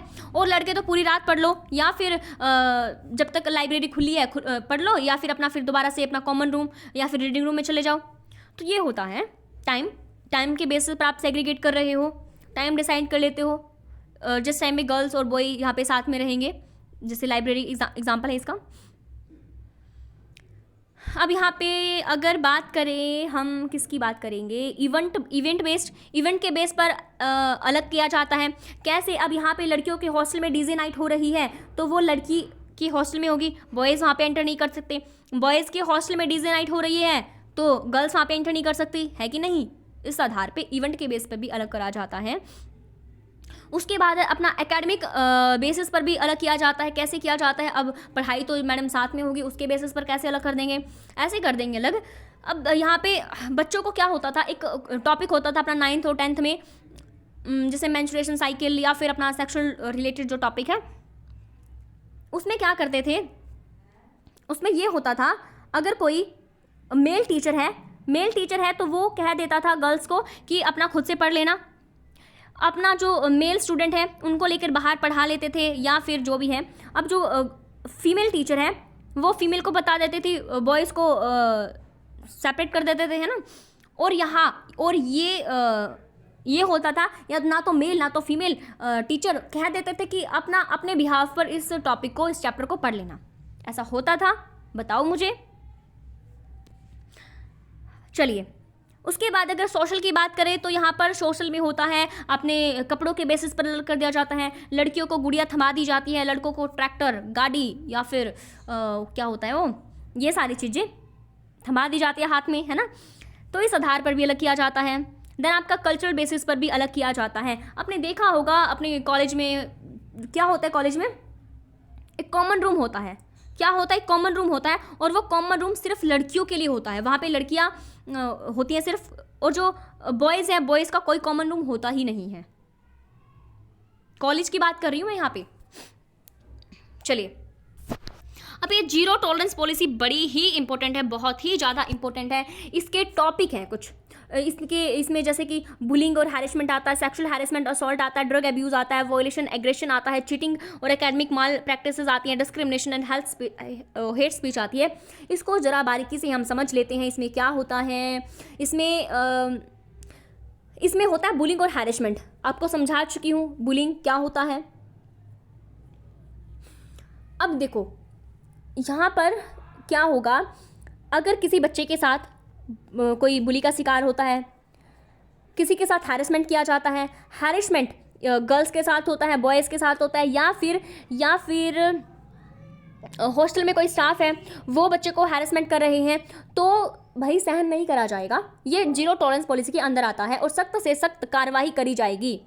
देन आपका सेक्सुअल हैरेसमेंट एंड असॉल्ट, यहाँ पर भी यही सेम चीज़ होता है, पॉक्सो ई बॉक्स, है ना, ये इसी से रिलेटेड है। पॉक्सो में पढ़ाऊंगी आपको, एक्ट कराने वाली हूँ कल या परसों, या फिर जब भी देखेंगे आपको ग्रुप में इन्फॉर्म कर दूंगी मैं, तब हम पढ़ेंगे एक्ट को बहुत ही बारीकी से। और यहाँ पे एक्ट में ना एक चीज़ याद रखना, आपको 10 नंबर का एक्ट है और 10 से आपका टॉपिक है पूरे, तो वहाँ पे जो भी इंपॉर्टेंट है आपके एग्जाम के पॉइंट ऑफ व्यू से, कीवर्ड से रिलेटेड यहाँ पे पढ़ाई कराऊंगे, किसमें, एक्ट में, वो पढ़ेंगे। उसके बाद यहाँ पे जो अपना एक्ट होगा बहुत ही प्रिसाइज तरीके से नोट्स मैं वहाँ पे बनाऊंगी और आपको दूंगी एक्ट के लिए। और उस एक्ट में कम से कम आपके 6 से 7 क्वेश्चन तो निकल जाएंगे, ये गारंटी देती हूँ मैं। चलो, अब क्या कर रहे हैं हम, अब हम कर रहे हैं ड्रग एब्यूज़। अब ड्रग एब्यूज़ में होता ये है कि शराब है, गुटखा है, गांजा है, सिगरेट है, ये सारी की सारी चीज़ें अगर आप हॉस्टल के अंदर लेकर आते हो, नशीली दवाएं, तो सहन नहीं करा जाएगा, कार्रवाई करी जाएगी। बढ़िया। अगर यहाँ पे वॉयलेशन एंड एग्रेशन की बात करते हैं, अगर कोई रूल को वॉयलेट करता है, तोड़ता है, एग्रेशन हिंसात्मक कार्रवाई कोई करता है, तो सहन नहीं करा जाएगा। उसके बाद अगर बात करते हैं cheating and academic mall practices, इसमें क्या हो रहा है, इसमें ये हो रहा है कि जो अपने बच्चे हैं किसी भी तरह की एकेडमिक कोई रिसोर्सेज हैं वो चोरी करते हैं या फिर धोखाधड़ी करते हुए पकड़े जाते हैं, तो उनको भी सहन नहीं किया जाएगा। ये मामला आता है जी जीरो टॉलरेंस पॉलिसी के अंदर। देन आता है आपका डिस्क्रिमिनेशन एंड हेट स्पीचेस। अब यहाँ पे डिस्क्रिमिनेशन होता है लिंग के आधार पर, जाति के आधार पर, धर्म के आधार पर, ये नहीं होगा डिस्क्रिमिनेशन। आप क्या देखो, इसमें 3 चीज़ें होती है, एक होता है आपका प्रेजुडाइज, एक होता है आपका स्टीरियोटाइप, एक होता है डिस्क्रिमिनेशन। अब जो स्टीरियोटाइप होता है वो होता है माइंड में, ठीक है, नहीं स्टीरियोटाइप, प्रेजुडाइज, स्टीरियोटाइप, देखो स्टीरियोटाइप आपके माइंड नहीं, प्रेजुडाइज आपके माइंड में होता है, और जो स्टीरियोटाइप होता है उसमें आप करते हो वो, जैसे कि आप अलग कर रहे हो, है ना। और डिस्क्रिमिनेशन आप दिखा रहे हो उस चीज़ को अपने बिहेवियर में। अब समझो, यहाँ पे जो डिस्क्रिमिनेशन होता है, डिस्क्रिमिनेशन आपके बिहेवियर में दिखता है। कहाँ दिखता है? आपके बिहेवियर में दिखता है डिस्क्रिमिनेशन। और आपका जो स्टीरियोटाइप होता है वो आपके दिमाग में होता है, आपके कॉग्निशन में होता है। और यहाँ पर अगर प्रेजुडाइज की बात करूँ, प्रेजुडाइज जो है वो आपके अफेक्ट, आपके भावनाओं में, आपकी फीलिंग्स में होता है। अगला अपना टॉपिक है, और हाँ यहाँ पे एक चीज़ और इम्पोर्टेंट है कि आप अगर सेग्रीगेट कर रहे हो मेल व फीमेल स्टूडेंट को, इसका मतलब क्या है, क्यों कर रहे हो, क्या ज़रूरत आन पड़ी है सेग्रीगेट करने की। तो मेन आपका यही है कि आपको इंश्योर करना है अपनी प्राइवेसी और सिक्योरिटी। ठीक है, बच्चों की प्राइवेसी और सिक्योरिटी को यहाँ पे मेंटेन करना है, इसीलिए आप सेग्रीगेट कर रहे हो बच्चों को। यहाँ पर अगर मैं बात करूँ, जो मेल स्टूडेंट होते हैं उनकी तुलना में जो फीमेल स्टूडेंट होती हैं वो काफ़ी सेंसिटिव होते हैं, इसीलिए जो फीमेल के हॉस्टल में ज़्यादा सेफ्टी है, ज़्यादा सिक्योरिटी है, उनका ध्यान रखा जाता है। अब आपने देखा होगा, अब जो फीमेल गर्ल्स का जो हॉस्टल होता है उसके प्रॉपर रेगुलेशन होते हैं, नियम होते हैं, रूल्स होते हैं। अगर जो सुबह के 5 बजे खुल रहा है तो रात के 8 बजे वो बंद हो जाएगा, इस तरह का। अब बॉयज़ के हॉस्टल में ऐसा कुछ नहीं होता, दिन रात आवारा घूमते रहते हैं, कोई यहाँ पे बाउंडेशन नहीं है कि इतने बजे गेट बंद होगा, इतने बजे गेट खुलेगा। मैं कॉलेज लेवल के हॉस्टल की बात कर रही हूँ फिलहाल के लिए। इसी तरह का अगर यहाँ पे बात करते हैं किसकी, मेन है आपका प्राइवेसी। मेन आपका प्राइवेसी है, प्राइवेसी के लिए हम मेंटेन कर रहे हैं। ठीक है, कॉन्फिडेंशियलिटी बना के रखनी है। उसके बाद आगे देख लेते हैं अपना टॉपिक। फाइनली हम आ चुके हैं अपने 5th नंबर के टॉपिक पर, जो है आपका इंश्योरिंग क्लीननेस हॉस्टल प्रेमाइसेस। अब कैसे आपने साफ सफाई को इंश्योर करना है हॉस्टल के अंदर, ये बड़ा ही इंपॉर्टेंट है। अब आपको करना क्या है, अपने हॉस्टल के अंदर साफ़ सफाई को मेंटेन करना है। कैसे आप इंश्योर करोगे, इसी का मतलब पहले समझ लेते हैं। देखो, आप साफ़ सफाई कराओगे तो सबसे पहले क्या चीज़ होगी, साफ़ सफाई कराने के लिए जो रिसोर्स हैं वो भी तो एडुकेट फैसिलिटी में होने चाहिए, मात्रा में होने चाहिए, उनका अरेंजमेंट करवाना है। जैसे झाड़ू है, पोछा है आपका, और हो जाता है ये जो क्लीनर है, या फिर बात करते हैं इसकी डस्टबिन है, ये सारी चीज़ें आपके होनी चाहिए हॉस्टल के अंदर, है ना, तभी तो साफ़ सफाई होगी। उसके बाद अगर बात करें, आपको पर्सनल हाइजीन को इंक्रीज करना है। बच्चे नहाते नहीं है कई कई दिनों तक, सर्दियों में तो खासकर। आपको क्या करना है, बच्चों को सिखाना है हाथ कैसे धोने हैं, दांत साफ़ करने हैं, सुबह सुबह नहाना है आपको। अगर नहीं नहाओगे तो बीमारियाँ फैल जाएंगी, है ना। उसके साथ साथ आप जो है पर्सनल हाइजीन को इंक्रीज करने के लिए पोस्टर भी लगवा सकते हो, ये बड़ा ही इम्पोर्टेंट होता है। ठीक है, उसके बाद आपको रेगुलर क्लीनिंग का शेड्यूल तैयार करना है। क्या करना है, शेड्यूल तैयार करना है। देन आप इसमें कर सकते हो रिवॉर्ड की फैसिलिटी। अब रिवॉर्ड का एक बहुत बड़ा मेन ये होता है कि जब आप साफ़ सफाई कोई बच्चा करता है अपने रूम की, फॉर एग्जांपल अपने रूम की साफ़ सफाई आपको करनी है। अब हम चेक करेंगे, जिसका रूम सबसे अच्छा मिला उसको हम रिवॉर्ड देंगे। उसको हम क्या देंगे, एक क्या देंगे, मान लीजिए 500 रुपये मिलेंगे। ठीक है, ये रिवॉर्ड है। तो अब जब आप रिवॉर्ड सिस्टम अगर कर रहे हो तो बच्चे बहुत मोटिवेट होंगे साफ़ सफाई को खुद मेंटेन करने के लिए। देन अगर बात करते हैं, आपको ऑर्गेनाइज करना है साफ़ सफाई के दिन रेगुलर बेसिस पर, कि भाई संडे के दिन सभी को क्या करना है, सफाई करनी है मिलके, है ना।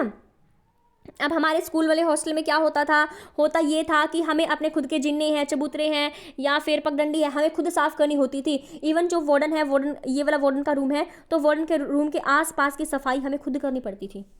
ठीक है, इससे क्या होगा, आप लोग बताओ क्या होगा इससे। ठीक है, अगर हम बात करते हैं एजुकेशन देनी है, किसको देनी है, हॉस्टल में जो बच्चे रह रहे हैं उनको, इसके बारे में, साफ़ सफाई के बारे में। अगर मैं बात करती हूँ यहाँ पर, आपको करना है, देखो यहाँ पे आप पेस्ट कंट्रोल है उसको मेज़र करोगे। अब ये क्या होता है, इसका मतलब होता है कीट नियंत्रण के उपायों को आप लागू करोगे हॉस्टल के अंदर, और करना कब है, साल में एक बार कर सकते हो, है ना, महीने में भी रेगुलर हो सकता है। यहाँ पर आप किसको बुलाओगे, आप प्रोफेशनल को बुलाओगे छिड़काव करने के लिए, जैसे मच्छरों के लिए छिड़काव होते हैं, तो इस तरह से प्रोफेशनल को बुलाओगे यहाँ पे छिड़काव वगैरह करने के लिए। देन आपको प्रोवाइड करोगे एडुकेट स्टोरेज स्पेस। यहाँ पे स्टोरेज स्पेस का मतलब क्या होता है, ये होता है मतलब कि जो बच्चे होते हैं उनके सामान को रखने के लिए आप लॉकर प्रोवाइड कराओगे, या फिर आप अलमीरा दोगे, या फिर उनके लिए उनका पर्सनल सामान रखने के लिए स्पेस दोगे। अब आपको फिर ये मोटिवेट करना है कि एटलीस्ट आप अपने सामान की, आप अपने रूम की, आप अपनी अलमारी की, जहाँ पे आपने किताबें रखी हैं उसकी तो आप साफ़ सफाई करो, ठीक है। उसके बाद यहाँ पे रेशो दिए गए हैं। रेशो आपके ये हैं कि चाइल्ड और टॉयलेट रेशो कितना होगा, यहाँ पे 7 और 1। देखो यहाँ पे 7 और 1 का रेशो होगा। 7 बच्चों पर 1 टॉयलेट होगा, बाथरूम 10 बच्चों पर 1 होगा। उसके साथ साथ आपको यहाँ पे करना क्या है, आपको करना ये है, एक ब्लॉक में, ये वाला जो ब्लॉक है, इस एक ब्लॉक में कितने होंगे आपके जो टॉयलेट होंगे वो 5 होंगे, बाथरूम आपके 4 होंगे। उसके बाद साफ़ सफाई की अगर मैं बात करूँ तो साफ़ सफाई है, दिन में 2 बार आपको साफ़ सफाई करवानी है टॉयलेट्स की, बाथरूम की, ठीक है। उसके बाद अगर मैं बात करूँ गर्ल्स के हॉस्टल में वार्डन कितने होंगे, हाउस मास्टर कितने होंगे, तो गर्ल्स के हॉस्टल में 4 होते हैं और बॉयज़ के हॉस्टल में आपके 8 होते हैं। लिखा हुआ है ये गाइडलाइन में, इसलिए मैं बताया मैंने आपको।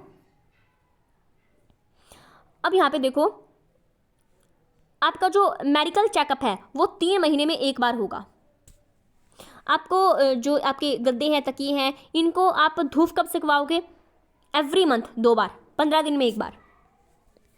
हाउस मीटिंग कब होगी, हाउस मीटिंग कब होगी, महीने में 2 बार, 15 दिन में 1 बार, हर 15 दिन में 1 बार होगी। यहाँ पे जो हाउस मीटिंग होती है वो एक डेमोक्रेटिक मैनर में होती है, जिसमें बच्चों को अपना हक रखने का अधिकार है, अपनी बात रखने का अधिकार है। हॉस्टल की प्रॉब्लम का यहाँ पे सॉल्यूशन होगा, मतलब कि अपनी प्रॉब्लम रखेंगे हॉस्टल के स्टूडेंट, और उसको कैसे सॉल्व करना है, क्या कुछ होगा, ये सारी चीज़ें हॉस्टल मीटिंग का एक रजिस्टर मेंटेन किया होता है, उसमें लिखी होती हैं। अब यहाँ पे देखो, अब यहाँ पे लिखा हुआ ये है,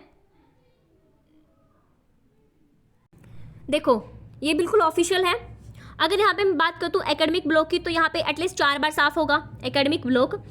कैसे, मॉर्निंग में एकेडमिक की बात चल रही है, यहाँ पे स्कूल वगैरह की बात चल रही है, अर्ली मॉर्निंग, सुबह, देन आपका before assembly, then after recess, after 8th period जब आपका ख़त्म हो जाएगा, देन आपका इवनिंग में जब गेम्स वगैरह होंगे उसके बाद। आपका मैथ साफ कितने बार होगा, आपका 3 बार होगा, सुबह होगा, ब्रेकफास्ट के टाइम पर, before lunch and after lunch. Then आपका डोरमेट्रीज, इसका क्या मतलब होता है जी, हमें नहीं पता है। यहाँ पे ये कब साफ होगा, यहाँ पे होगा ये एटलीस्ट वंस डेली, 1 बार। आपका जो हॉस्टल है, पूरा हॉस्टल का जो ब्लॉक है वो 1 बार तो साफ होगा एटलीस्ट। उसके साथ अगर मैं साफ़ सफाई की थोड़ी सी बात करूँ तो यहाँ पर आपका जो पानी पीने वाला है वो आपका 3 महीने में होगा। देन बच्चों के लिए ना एक पॉलिसी आयोजित की जाती है मासिक, मतलब कि महीने के बेसिस पर यहाँ पे सुरक्षा से रिलेटेड होगी वो पॉलिसी, जिसमें आपके वार्डन होगा, जिसमें आपका वार्डन होगा, जिसमें आपके प्रिंसिपल होंगे, जिसमें आपके प्रीफेक्ट्स होंगे। अब प्रीफेक्ट्स क्या होता है, हॉस्टल के अंदर जो बढ़िया समझदार अच्छे बच्चे होते हैं उनको बना दिया जाता है। यहाँ पे 2 होते हैं, एक आपका होता है प्रीफेक्ट, एक होता है आपका उप कैप्टन, ठीक है, 2 होते हैं। अब बच्चों की सुरक्षा करने के लिए 4 सूत्री कार्यक्रम भी आयोजित किए जाते हैं, 14, ठीक है, 14 सूत्री। अगर यहाँ पे बात करें, स्टाफ मीटिंग भी होती है हर महीने में, M&RD की मीटिंग होती है हर महीने।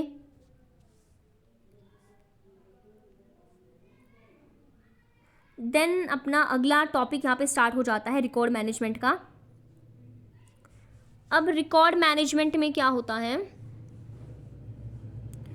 देखो लास्ट अपना है ये क्वेश्चन, इसके बाद में करेंगे, थोड़े बहुत क्वेश्चंस रखे मैंने इसके बाद में।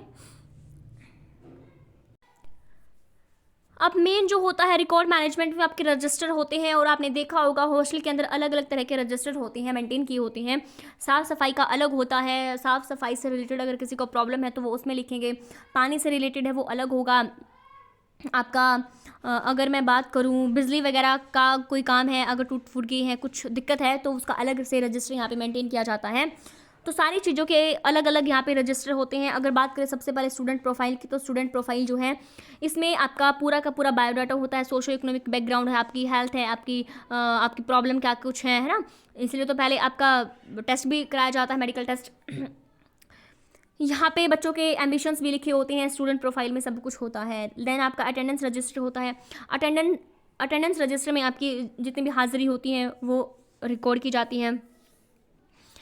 उसके बाद आपका मूवमेंट रजिस्टर होता है। मूवमेंट रजिस्टर में आप छुट्टी पर कब गए हो, ठीक है, कब वापस आए हो, ये सारी चीज़ें यहाँ पे होंगी।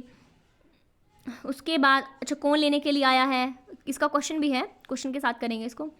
देन आपका हाउस मीटिंग रजिस्टर होता है। हाउस मीटिंग रजिस्टर उसकी जिसकी हमने अभी बात करी है, हर 15 दिन में होती है हाउस मीटिंग।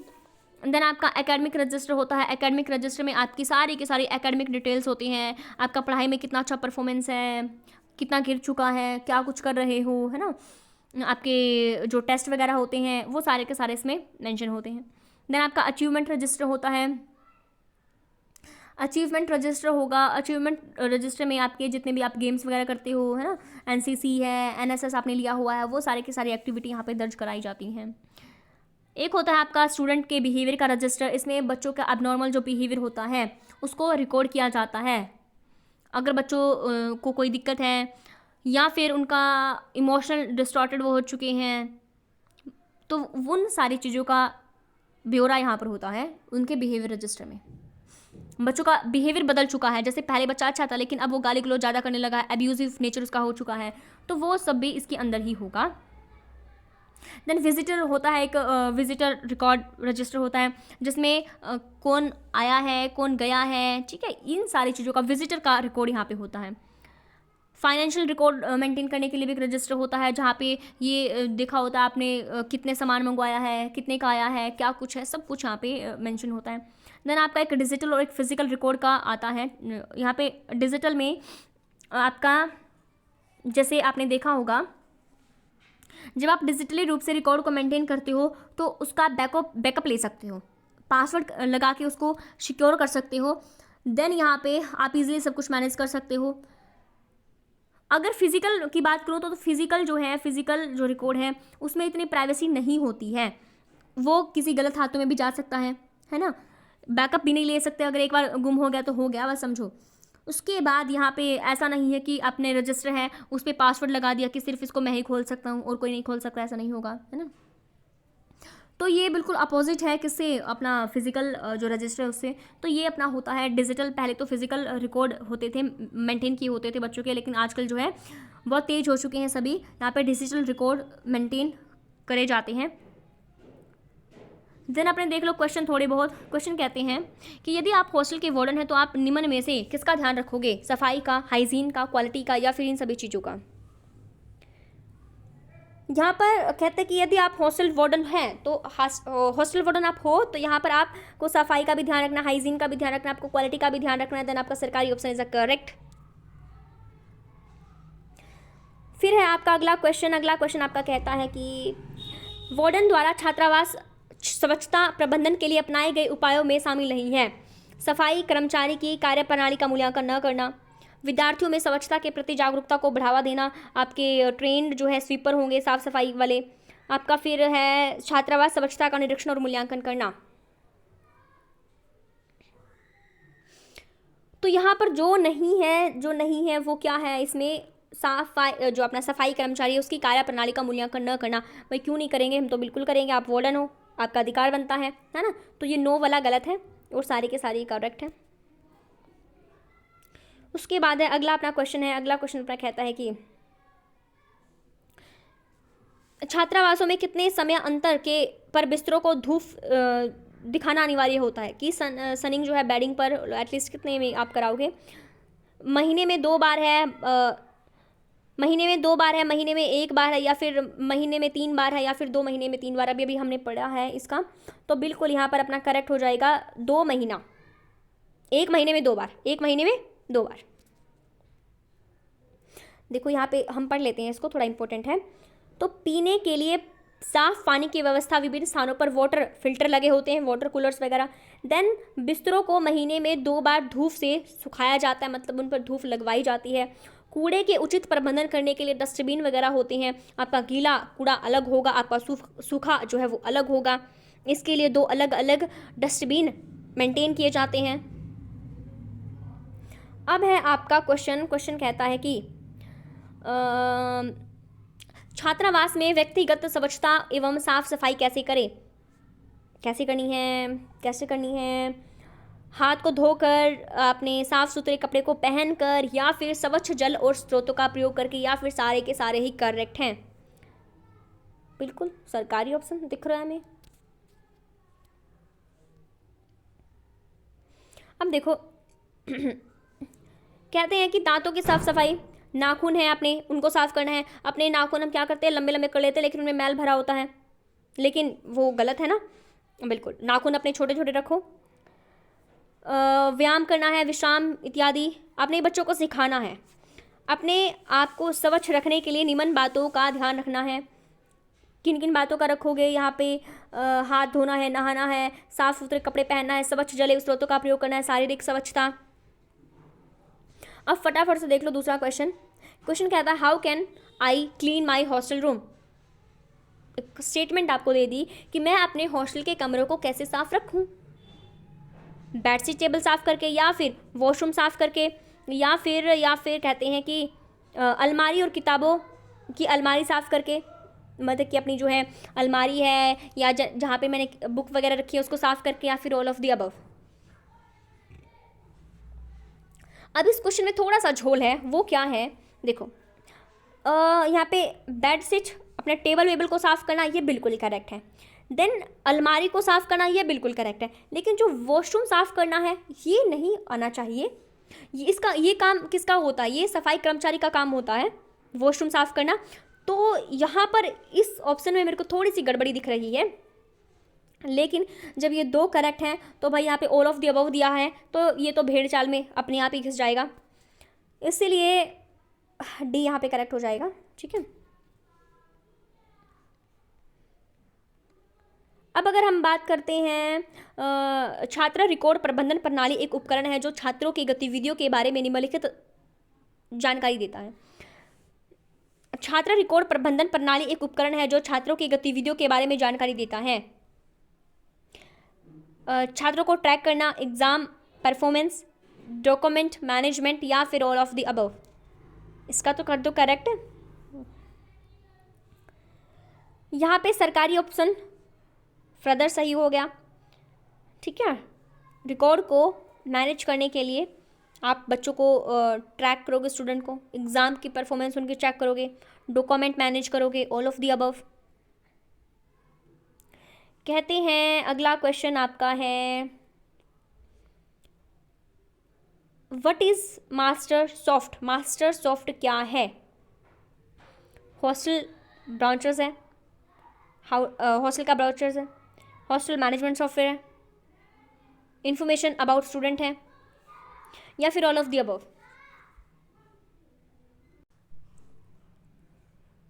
क्या हो जाएगा यहाँ पे, हॉस्टल मैनेजमेंट सॉफ्टवेयर। धोखा दे गया सरकारी ऑप्शन। कहते हैं कि जो मास्टर सॉफ्ट है ये छात्रावास को मैनेज करने के लिए सॉफ्टवेयर है। इसको आप पढ़ लेना बाद में जब पीडीएफ मिलेगी। अगला फटाफट से आंसर दो। छात्र रिकॉर्ड प्रबंधन सॉफ्टवेयर का कार्य क्या होता है। What is the function of the student record management software. क्या होता है, attendance report, progress report, document and admission, then all of the above. जो अभी हम पिछले क्वेश्चन में बात करके आए हैं वही सेम चीज़। तो जो वो अपना है सॉफ्टवेयर, उसको उसका काम क्या होता है, सरकारी option all of the above. Attendance report है, या फिर प्रोग्रेस रिपोर्ट है, या फिर डॉक्यूमेंट्स एंड एडमिशन, या फिर ऑल ऑफ द अबव।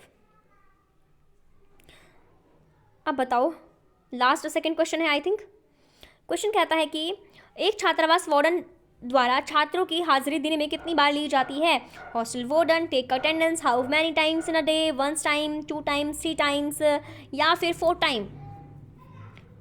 अरे पढ़कर आए हैं, बिल्कुल यहाँ पे 2 टाइम हो जाएगा, 2 टाइम सुबह एंड शाम। हाँ, और 4 भी बचे हुए क्वेश्चन। तो चलो, क्वेश्चन आपका कहता है कि छात्रावास में छात्र समिति की बैठक माह में एक बार आयोजित की जाती है, इसका निर्धारण कौन करता है? बिल्कुल हॉस्टल वार्डन करेगा। ठीक है, आपको क्लास कैसी लगी है मुझे फीडबैक ज़रूर देना। अगर आपको क्लास अच्छी लगी है तो एडमिनिस्ट्रेटिव एप्टीट्यूड की फर्दर एक क्लास और लेकर आऊँगी एग्जाम से पहले, आपके एग्जाम से पहले।